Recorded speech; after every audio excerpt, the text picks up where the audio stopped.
안녕하세요. 서울대학교병원 강남센터 알레르기내과 이서희 교수입니다. 오늘 제가 준비한 강의의 주제는 만성 두드러기 정복하기입니다.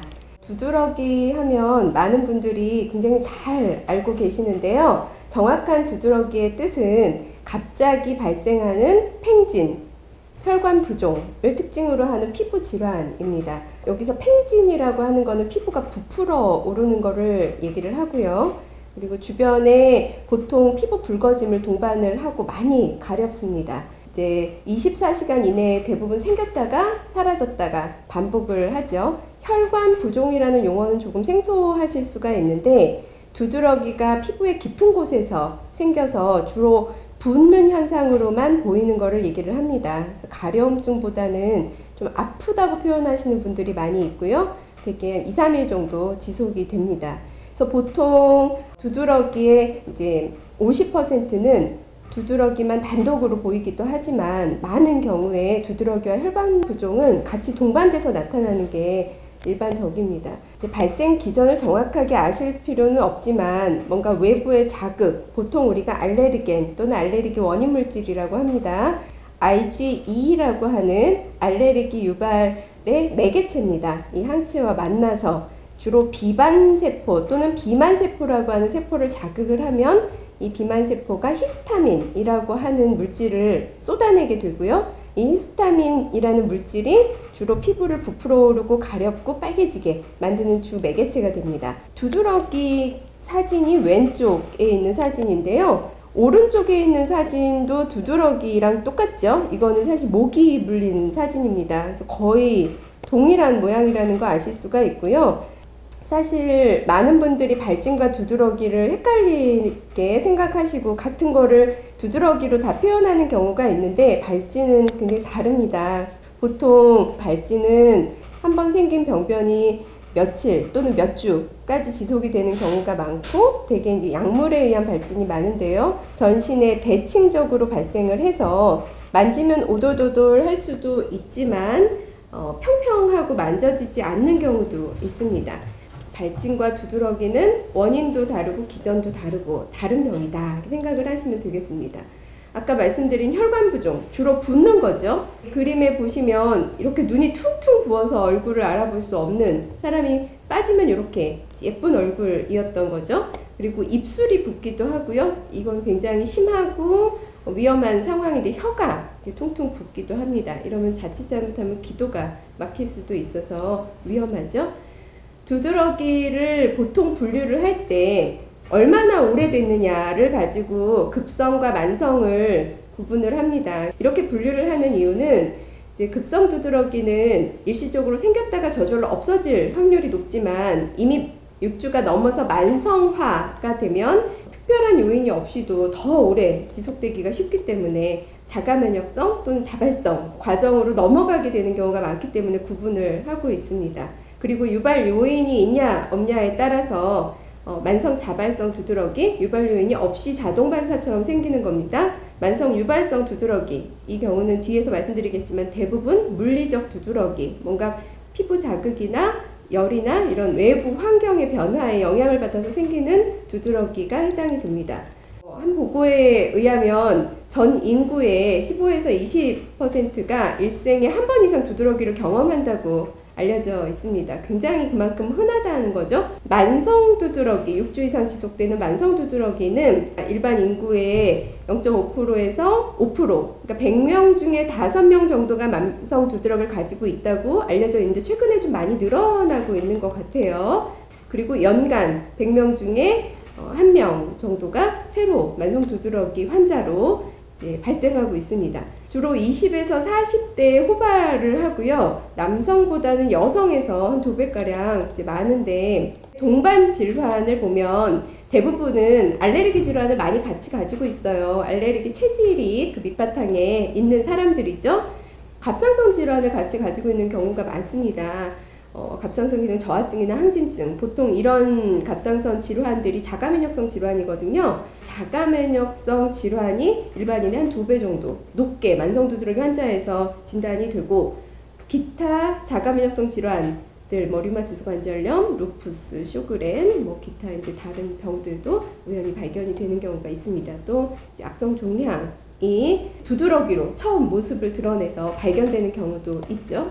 되게 두드러기가 나면 내가 뭐 잘못 먹었나 음식만 많이 생각하시는데 물론 음식도 상당수 차지를 할 수는 있는데 더 큰 요인이 스트레스나 음주, 두드러기를 악화시킵니다. 이제 한 50%의 환자는 6개월에서 1년 이내에 저절로 호전이 되는데, 그래서 우리나라에서 한 연구에 의하면 평균 만성 두드러기 유병 기간은 3.76년, 그러니까 거의 4년 정도는 평균적으로 간다, 이렇게 생각을 해야 됩니다. 굉장히 장기전으로 접근을 해야 되는 병이고, 또 악화 요인이 있을 경우에는 더 오래 지속이 되고, 사실 이 두드러기가 별거 아닌 것 같지만 이 피부 가려움증이라는 게 사람을 굉장히 짜증나게 만들거든요. 스트레스가 심해서 생겼는데 더 스트레스를 받게 되고 예측할 수 없이 발생을 하고 심해지거든요. 그리고 가려움증 때문에 잠을 설치게 되거나 뭔가 학업이나 업무에 지장을 받게 되는 경우도 많고,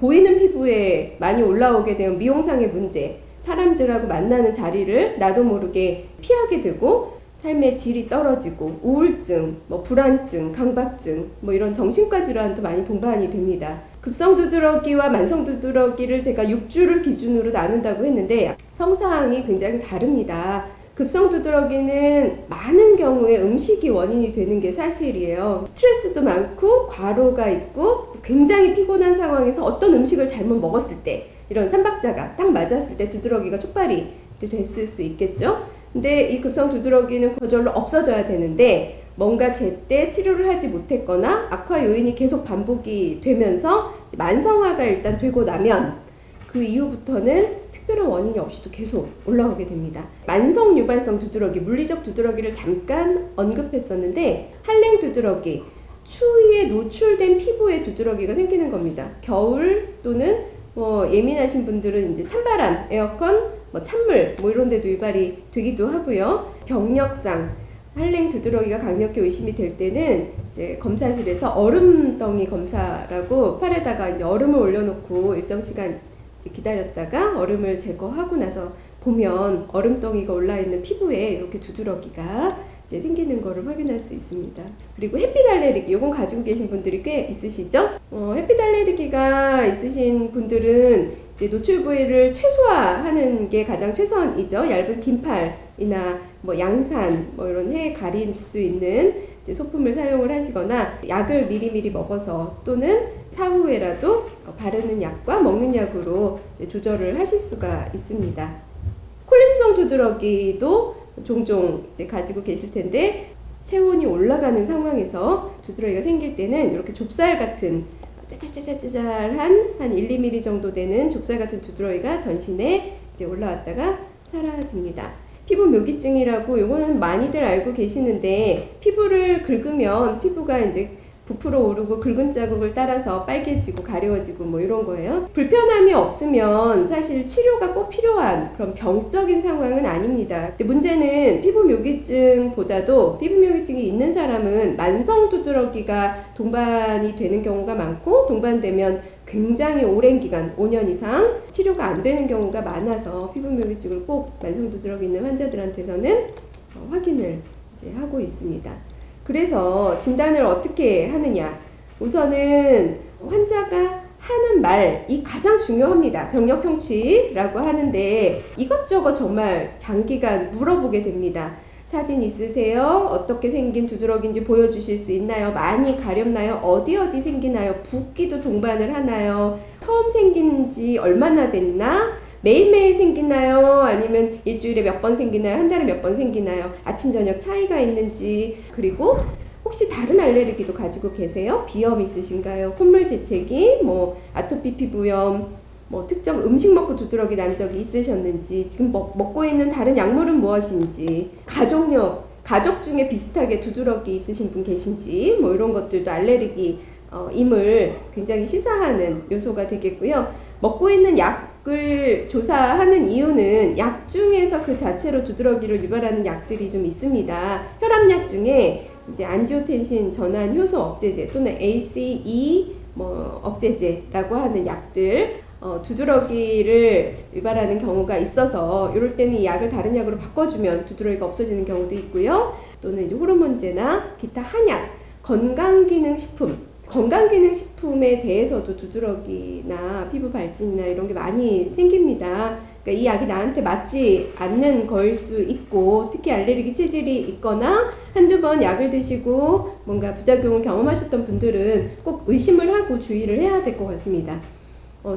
직업적으로 노출되는 유해물질이나 알레르기 유발 요인이 있는지, 또는 여자들 같은 경우는 폐경 여부가 굉장히 중요합니다. 폐경 전과 폐경 후가 완전히 체질이 바뀌어서 다른 사람이 된 것처럼 느껴지는 경우들이 좀 있거든요. 이전에 다른 병원에 들렸다 오신 분들은 어떤 검사를 했고 결과가 어떻고 어떤 약을 현재 쓰고 있는지 또 이제 제가 알아야 이제 다음 이제 치료 계획을 세우는 데 도움이 됩니다. 그래서 그럼 검사는 뭐가 있나? 사실 이제 직접 보는 거 또는 사진 뭐 이런 게 가장 중요하고요. 그렇지만 이제 알레르기 체질이 있는지 여부를 확인하는 검사들이 상당히 도움이 됩니다. 그런 검사가 이제 피부 시험도 있고 혈액 검사로도 가능하고요. 그리고 아까 말씀드렸다시피 여러 자가 면역성 질환들을 같이 동반하고 있고, 또는 이제 그 병에 의해서 생긴 두드러기도 있기 때문에 갑상선 혈액 검사라던가 자가 면역 그 항체를 확인하는 피 검사, 또는 뭐 자가 면역성을 확인하는 또 피부 반응 검사, 이런 것들을 같이 시행을 할 수가 있습니다. 필요한 경우에는 음식이나 여러 물리적 자극, 약물 같은 거를 실제로 먹여보기도 하고 해서 유발 검사라고 하는데, 유발 인자를 확인하는 검사도 합니다. 유발 검사 후에 그 유발 인자가 분명히 밝혀지고 악화 인자가 분명하다면 피하면 돼요. 피하면 되는데 악화 인자는 최대한 피해 보지만 그것만으로 두드러기가 완벽하게 없어지지 않는 경우가 많이 있습니다. 그래서 결국은 약물 치료를 하게 되고요. 또 약물 치료가 가장 또 효과적이고요. 내가 조심해야 될 게 뭐가 있나요? 어떤 음식 안 먹어야 되나요? 뭐 이런 걸 많이들 궁금해 하세요. 술은 되게 열이 나고 혈관을 확장시키고 체온이 올라가게 해서 그런지 술을 마시면 대부분 두드러기가 심해집니다. 그래서 술은 가급적이면 과음은 좀 완전히 조절되기 전까지는 좀 피하실 거를 권유하고요. 그리고 MSG나 보존제, 식품 첨가물 같은 게 많이 포함이 되어 있는 그런 가공식품, 냉동식품 이런 것들 피하도록 권합니다. MSG 많은 음식 대표적으로 짜장면 있죠, 중국 음식. 네, 그리고 음식 자체에 아까 히스타민이 가려움증을 일으키고 두드러기를 유발하는 가장 중요한 매개 물질이라 그랬는데, 이게 많이 포함되어 있는 음식들이 있어요. 이런 음식은 좀 피하시는 게 좋겠고요. 가장 히스타민이 많이 포함돼서 그 자체로 두드러기를 유발할 수도 있는 음식은 소세지입니다. 네, 가공육. 그리고 등푸른 생선, 참치, 고등어, 삼치, 꽁치. 특히 흰살 부분 말고 등 검은살 부분, 네, 푸른 부분에 히스타민이 많이 있어요. 의사가 정해주지 않아도 내가 먹었을 때 두드러기가 잘 생기는 음식 같다라는 본인이 제일 잘 알거든요. 내가 먹어서 안 좋은 음식, 그런 거는 당연히 피하시는 게 좋겠습니다. 가장 효과적이고 가장 이제 중요한 약물 치료인데요. 일단은 약물 치료를 하면서 우리가 기대하는 거는 삶의 질을 높여주는 겁니다. 저절로 없어지는, 자연사 할 때까지, 저절로 없어질 때까지라도 좀 편하게 만들어 드리는 게 1차 목표고요. 또 실제로 약물 치료를 꾸준히 지속적으로 하면 빨리 없어집니다. 아까 평균 유병 기간이 약 4년이었는데 약물 치료를 하게 되면 보통 한 3년 전후로 졸업하실 수 있습니다. 그래서 애초에 치료를 시작할 때부터 장기전입니다. 굉장히 끈기 있고 규칙적으로 약을 오래 챙겨 드시는 것만이 이 두드러기를 없앨 수 있는 방법입니다. 라는 걸 충분히 얘기를 드리고 있어요. 가장 이제 많이 쓰이고 1차적으로 우리가 쓰는 약이 항히스타민제. 항히스타민제를 쓰면 보통 한 50% 정도가 약이 잘 듣고요. 그럼에도 불구하고 한 30% 정도는 항히스타민제만으로는 치료가 되지를 않아요. 그런 경우에 쓸 수 있는 약이 졸레어라고 하는, 요거는 주사제입니다. 피하 주사인데요. 팔뚝에 피하 주사로 맞게 되는 약인데 성분명은 오말립주맙이라고 하는 주사제입니다. 굉장히 효과가 좋고요. 요 오말립주맙을 쓰면 거의 대부분의 만성 두드러기는 이제 치료가 된다고 생각을 하셔도 좋습니다. 그리고 스테로이드를 과거에는 많이 썼는데 사실 스테로이드는 많은 분들이 그 부작용에 대해서 많이 두려워도 하시고 이제 필요할 때만 잠깐 긴급 투입이 돼서 이제 급한 불을 꺼주는 용으로 썼을 때는 몸에 그렇게 해가 되고 염려하시는 부작용이 없어요. 그래서 그런 용도로 쓰고요. 이제 스테로이드만으로 장기적인 치료는 저희도 지향을 하고 있습니다. 이걸만으로도 듣지 않을 때는 이제 면역 억제제 같은 약까지도 써볼 수가 있다. 이 졸레어라고 하는 약에 대해서 조금 더 말씀을 간단히 드리자면 IgE라고 하는 알레르기 유발의 매개체가 되는 항체를 차단하는 약물입니다. 주사제인데요. 알레르기 물질이 막 들어오면 이게 이제 세포를 자극하고 도발을 하는 데는 혼자서 할 수 있는 게 아니라 IgE라고 하는 이런 항체가 데리고 가줘야지 됩니다. 그래서 같이 가서 수용체에 부착이 되어야 그때부터 알레르기 반응이 막 시작을 하고 여러 가지 세포들이 알레르기 물질이 들어왔구나 라는 걸 인식을 하고 물질들을 막 쏟아내게 되는데 이렇게 알레르기 물질과 결합을 하지 못하게 애초에 IgE 항체 자체를 다 손발을 묶어버리는 겁니다. 그러니까 알레르기 반응을 차단해버리는 거죠. 자세히 보실 필요는 없지만 이 빨간색이 아마 일반적인 두드러기 치료, 항히스타민제만으로 치료를 한 그룹이고 이제 추가로 졸레어라는 약물을 농도별로 같이 투여를 한 그래프인데 이 노란색 그래프 보시면 한 달에 한 번씩 주사를 맞거든요. 근데 주사를 처음 한 방 딱 맞고 한 2주째부터 벌써 두드러기가 확 좋아집니다. 그래서 효과가 상당히 좋고요. 물론 다시 주사를 맞다가 끊게 되면 다시 재발을 할 수도 있습니다. 근데 오랜 기간 두드러기가 안 생기도록 약물이든 주사든 이렇게 억제를 해놓으면 또 몸에서 또 잊혀지는 면이 있어요. 자가 면역성, 기억되었던 우리 면역 체계에 기억되었던 이 면역 반응이 서서히 이제 기억이 쇠퇴해지고 잊혀지면서 나중엔 약을 조심스럽게 끊어도 또 이제 발생되지 않고 없어지는 그런 효과도 있거든요. 그래서 충분 기간 주사제를 이용해서 두드러기를 완벽하게 치료할 수도 있다. 이런 새로운 약들도 있다라는 이제 소개를 드리는 거고요. 많은 분들이 똑같이 궁금해하시는 내용일 것 같아요. 진료실에서도 많이들 말씀을 하십니다. 사실 알레르기라고 하는 거는 다른 말로 면역 과민 반응이라고 합니다. 면역력이 떨어진 게 아니라 너무 지나치게 예민하고 오버하면서 과도하게 쓸데없이 일어나는 거를 얘기를 하거든요. 차분하게 진정시켜주는 치료가 필요하겠고요. 이제 그런 게 앞서 말씀드린 항히스타민제나 그런 이제 약들이 되겠습니다. 그리고 모든 약물이 다 그렇지만 약을 이렇게 오래 먹어도 되나요? 내 간은 괜찮나요? 몸에 해가 없나요? 이런 거가 상당히 염려가 되시죠. 평생 먹어도 몸에 심각한 부작용이 없는 너무 안전한 약입니다. 점점 더 안전한 약들이 개발이 되고 있고요. 유일한 이제 부작용이 가장 잘 알려져 있는 게 졸림이에요.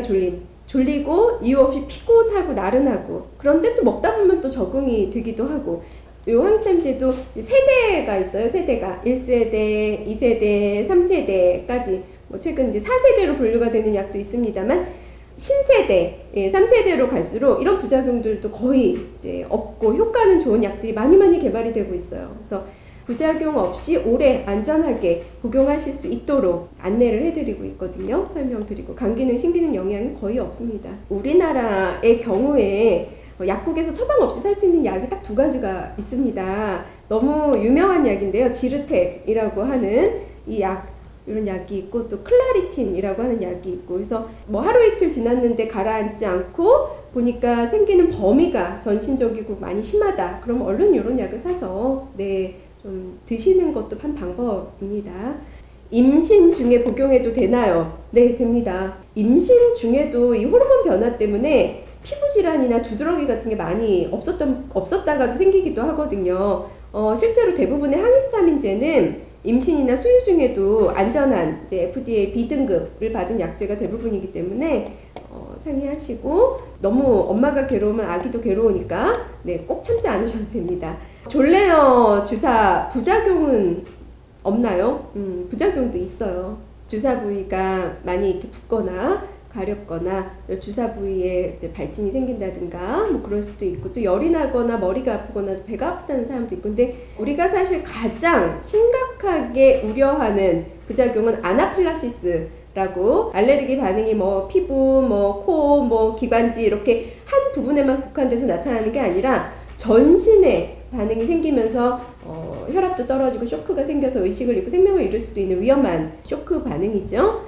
그런데 이 졸레어 주사가 아주 드물지만 아나필락시스 부작용이 있다고 알려져 있는데, 만성 두드러기 환자를 치료할 때는 이런 부작용은 거의 보고가 되지 않고 있습니다. 사실은 이 졸레어 주사가 만성 두드러기보다는 중증, 천식, 그러니까 다른 치료로 듣지 않는 아주 심각한 폐 기능이 낮은 천식 환자에서 우선적으로 이제 허가가 됐고 효과가 입증이 됐던 약이거든요. 만성 두드러기에서는 이제 치료를 할 때 거의 대부분 부작용 없이 안전하게 참 잘 막고 있습니다.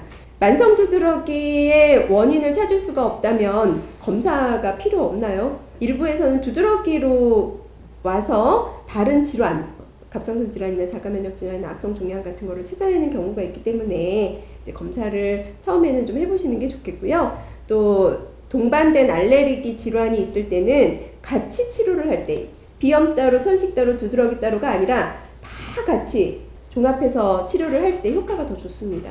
여기까지가 이제 제가 준비한 Q&A고요. 다음 이제 마지막으로 요약이 되겠습니다. 두드러기가 6주 이상 지속되면 만성이다. 만성 두드러기의 대부분의 원인을 찾기 어렵다. 만성 두드러기는 최소 1년, 5년 이상 지속된다. 그래서 장기간의 약물 치료가 필요하며 약물 치료는 안전합니다. 경구 항히스타민제에 반응이 없는 경우는 졸레어라는 주사 치료를 고려할 수가 있고 굉장히 효과가 좋고요. 만성 두드러기는 시간은 좀 걸리지만 좋아질 수 있는 병이다. 이렇게 알고 계시면 되겠습니다. 자, 여기까지 제가 준비한 강의는 마치겠습니다.